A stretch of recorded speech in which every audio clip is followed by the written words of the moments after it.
Assalamualaikum warahmatullahi wabarakatuh. Nama saya Rifan Fauzi, NIM saya 1911604034. Di sini saya akan menjelaskan tentang mengenai PTSD atau Post Trauma Stress Disorder. Post Trauma Stress Disorder adalah gangguan pasca trauma atau kondisi kesehatan yang dipicu peristiwa yang traumatis, baik yang mengalaminya maupun menyaksikannya. Kebanyakan orang yang mengalami kejadian tersebut mengalami kesulitan dalam menjalinnya. Ya, ini di sini ada penyebab-penyebab dan resiko PTSD. Yang pertama itu pengalaman yang menakutkan, termasuk jumlah, tingkat keparahan dan trauma yang telah dialami dalam hidup orang tersebut. Yang kedua adalah mewarisi resiko kesehatan mental seperti gangguan kecemasan dan depresi dalam keluarga. Hal ini juga dapat berdampak kepada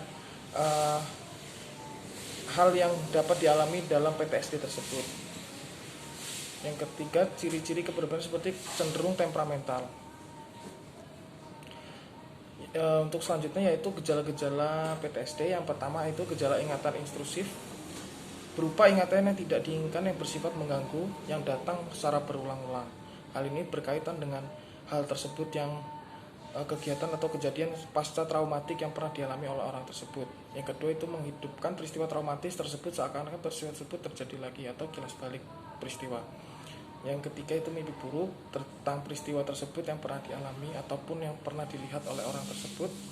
Yang keempat yaitu distress emosional berat terhadap sesuatu yang mengingatkan pengidap pada peristiwa yang bersifat traumatis tersebut. Yang kedua itu ada avoidance atau mencoba menghindari berpikir atau berbicara tentang peristiwa yang bersifat traumatis yang dapat mengingatkan orang tersebut kepada kejadian yang pernah dialami sebelumnya. Menghindari tempat atau kegiatan yang mengingatkan seorang pada kejadian yang bersifat traumatis. Untuk yang ketiga itu perubahan negatif pada cara berpikir dan mood.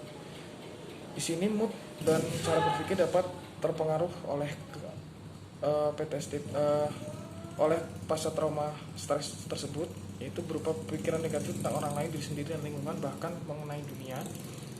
Lalu putus asa, lalu memori sulit untuk mengingat aspek penting dari peristiwa traumatis, atau kesulitan mempertahankan hubungan dekat dengan orang lain, merasa terlepas dari keluarga dan teman, kurangnya minat dan kegiatan yang pernah dinikmati, dan kesulitan mengalami emosi positif, yaitu selalu bersifat negatif terus-menerus.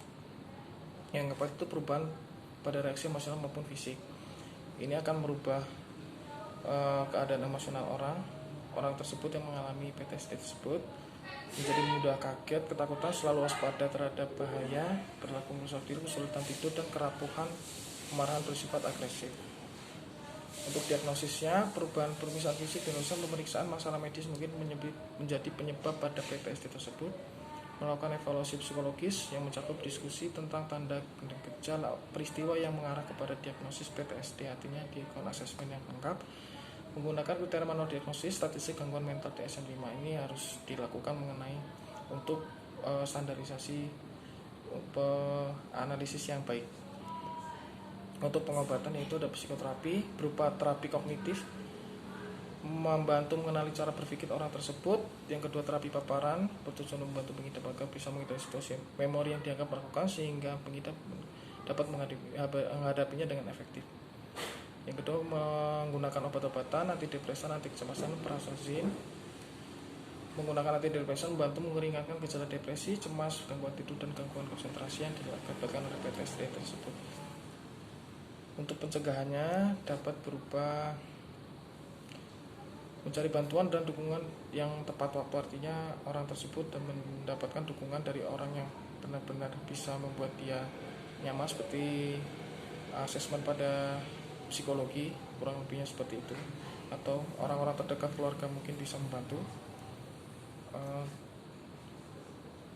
atau dukungan dari keluarga teman-teman mereka menawarkan dan memberikan semangat positif kepada orang tersebut. Itu saja mungkin yang dapat saya sampaikan mengenai PTSD.